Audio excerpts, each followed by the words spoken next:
So remember how we didn't quite set this up in the very center? So it's going to rotate unevenly. We might think that we have plenty of room here, but as it rotates, it's much closer here, right? So there's a danger there that you're going to ruin your piece. Right. So once that's all set, down, start turning. Since this is so rough, this is the dangerous part. We want to turn on a low speed until we start knocking those corners off, okay? Okay. So basically gonna catch and start very slowly, very carefully knocking those corners off.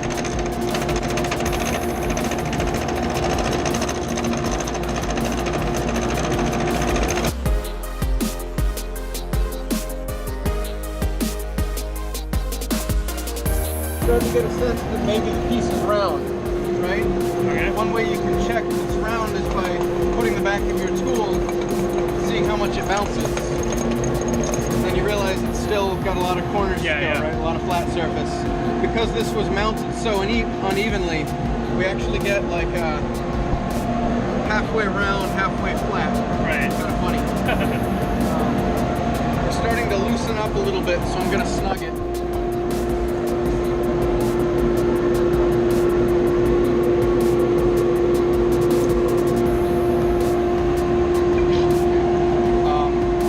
This half, you're going to do the other half, okay? Sounds good.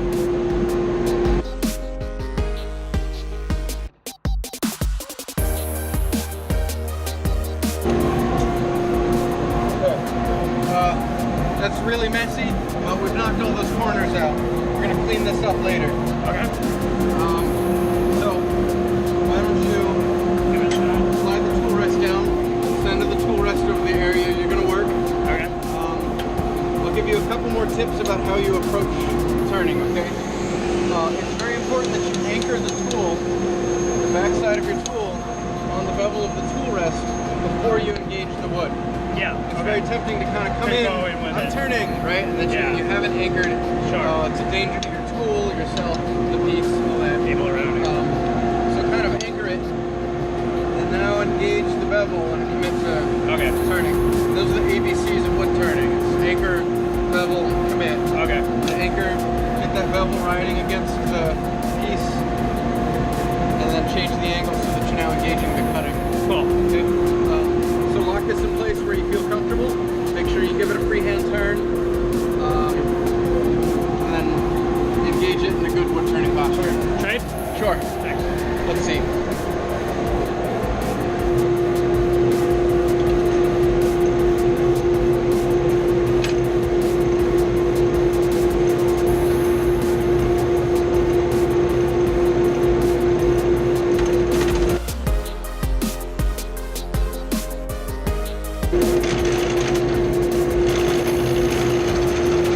Alright, let me stop here and give you a couple tips. Okay.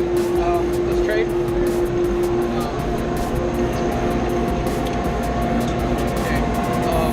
That was pretty good. I want to refine a little bit of your motion. I didn't talk about this before. So, once we've got a good engagement with the blade, so we're cutting really well, right? All those chips are coming off. Yeah. If I want to move that way, I should do two things. Rotate clockwise I was into the direction. I was wondering if that... Right? So I'm rotating and tilting so that we're engaging right here. Sure. And so as you move back and forth across the piece. Okay. Kind of to get the curve with the curve, kind of. And then try to anchor your left forefinger into this groove. Oh, okay. It gives you a lot more stability. Sure. Right? And then one other thing, it's much easier to go downhill towards the center of the piece than it is to go uphill.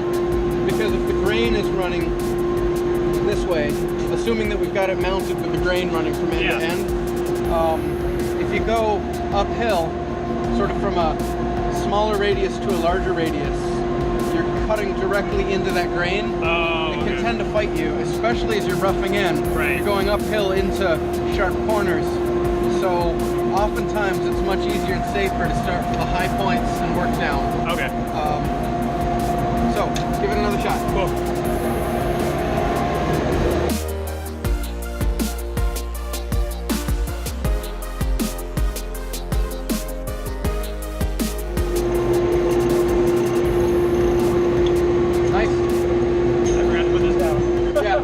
stuff. My bad. Alright, let's pick up a couple other tools, start doing some weird creative shit. Sounds good to me. We've got a selection of gouges here. These are spindle gouges. They're for doing spindle work, like a piece like this, making little decorative elements that are concave.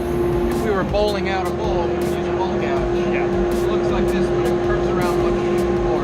Okay. This is my personal spindle gouge. This one belongs to the makerspace. Okay. This is a skew. The skew is incredibly versatile. I don't even use it in all of the ways that it can be used, but skews are basically for aggressively cutting in towards the center of the piece, creating very sharp peaks. So I'm going to take kind of my half and work with the skew and the spindle gouge and just kind of make some creative ups and downs. Sounds good.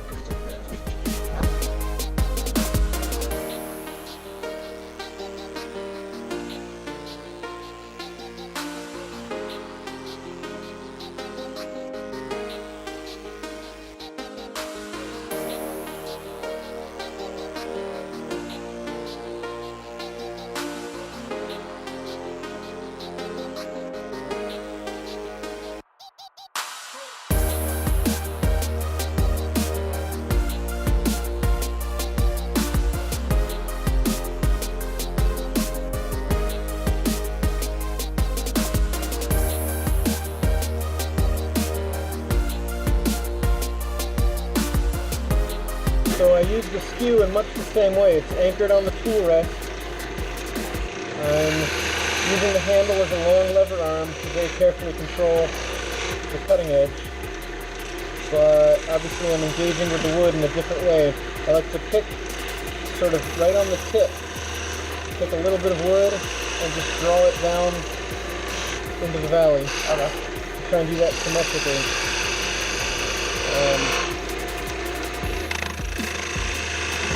It's very tempting to use the skew like a scraper, and you certainly can. It doesn't look very effective though. It's just kind of like making it straight. Yeah, it's good for very careful work. There are people who rough in with the skew. I mean, it's amazing. I don't know how to do it. It's very, I think it's very advanced. Interesting. So I'll set it perpendicular to the piece and just drive it in. And then I'll start.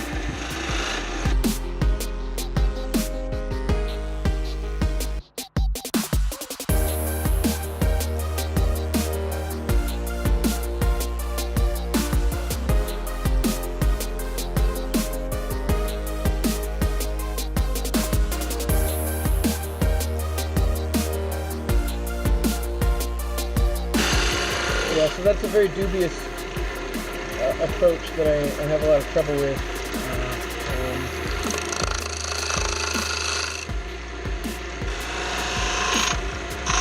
What I'm doing is kind of just aimless carving. It's very easy to just completely destroy a piece. Yeah. Because you want to put so many little beads and combs in it, there's no wood left. It's very fun. Yeah, this looks like a lot of fun. Yeah.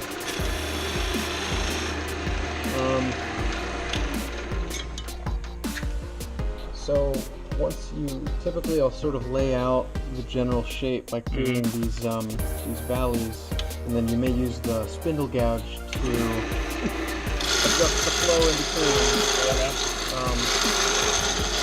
So the spindle gouge is the go-to tool whenever you're removing a lot of material.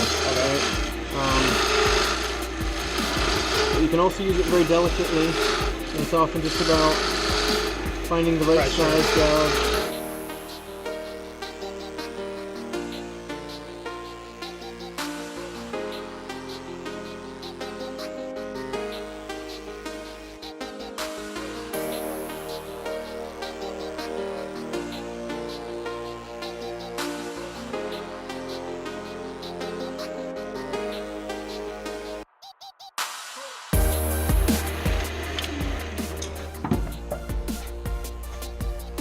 So we're turning a really soft wood here. Yeah. Probably trying to put more detail into it than the wood is wanting to accept. I'm doing it with taste. That's the general idea.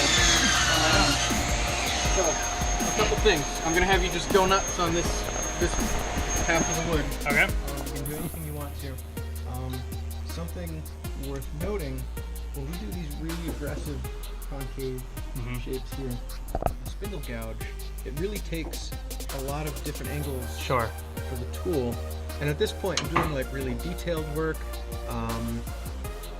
It's okay to sort of take that tool off the hip and let it float upward. Okay.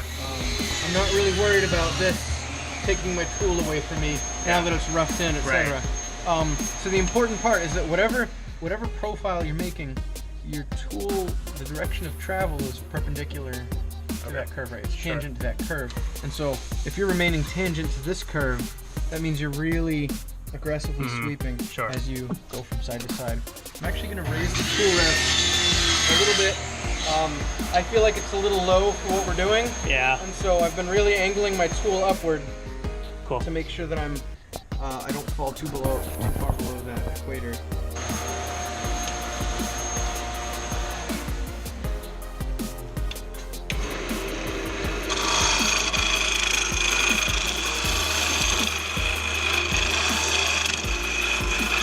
Okay. Let me do just a couple more little elements. So you turn it stop off. the rotation.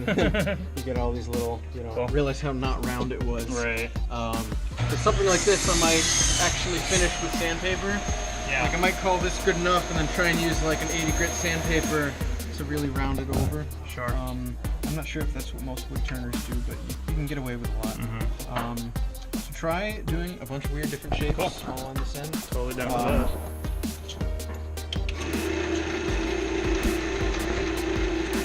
Got a little close there. Okay. Cool.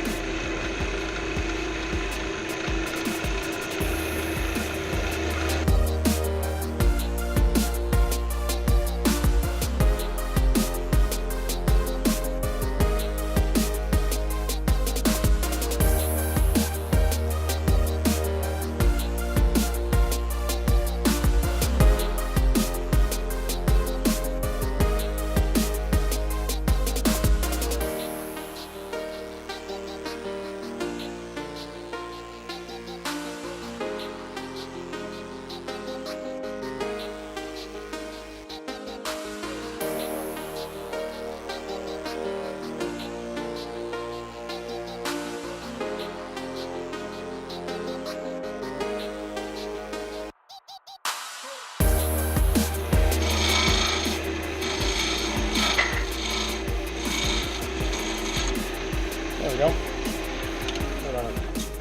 Alright. Cool. Yeah, nicely like done. Thanks. So I'm going to start with 120 grit just because this is garbage wood and we're only going to get it looking so nice. Sure. I tend to turn really high speed for sanding just because that's like me sanding really fast. So I'll crank it all the way up. The one thing you have to worry about here is the heat on your fingertips. Right. It's not really dangerous, but still annoying. right, the paper will get very hot. So I just very carefully. You need to make a blooper reel of all the times I dropped shit while we do this. Trust me, there will be many blooper videos. Nice. The real issue is just making sure you get down in the cracks and crevices. Yeah. It's easy to miss that. You can kind of sand across the surface. So often I just fold the paper, work it right in there, use my nail to really push it aggressively into the heat valley. You can sort of see the color differences. That tells me it's not really sanding evenly. So I want to try to even those out. I keep moving to a different part of the paper to keep my fingers from getting too hot. And I'll work this from both sides.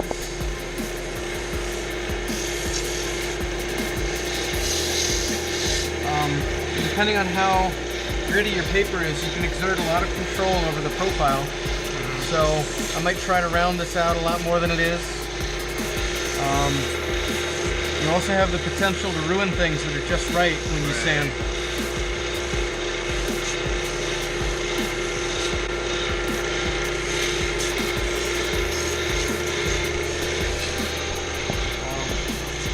So that's the idea. You want to sand a little bit? Sure, yeah.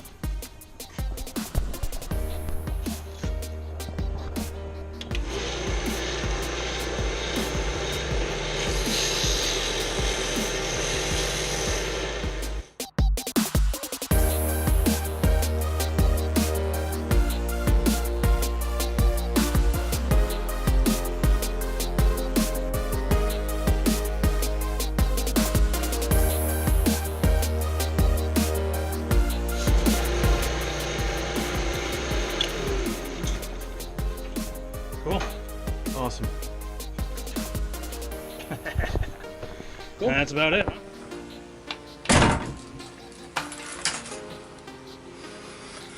Oh, that's nice. Oh yeah. Hey there. So, huge shout out to John Charles. That's a thumbs down. There we go. Thumbs up. Thanks, man, for taking the time to teach us how to turn some wood on a lathe. It's really fun, man, like stress relieving. So if you haven't had the chance to chip away at some wood on a lathe, I highly recommend giving it a shot. Yeah, that'll help a lot in making handles for knives and whatnot. For me, I don't know, maybe I'll make a baseball bat. Whoa.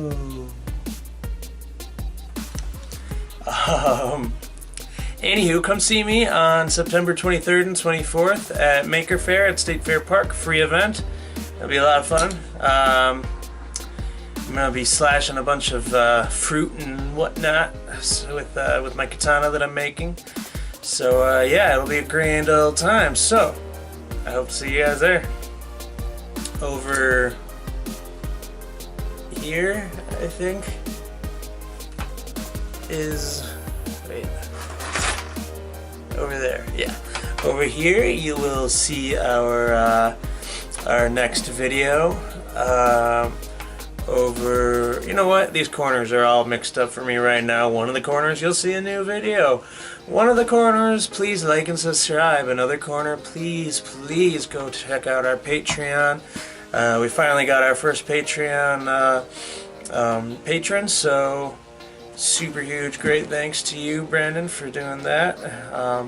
We're really trying to do good in the world here and help people get through the obstacles in their lives. So that's the first step towards doing that.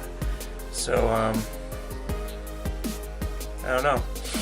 I hope that you'll hang out with me some more on some future videos. Love you. How do I get out of this thing?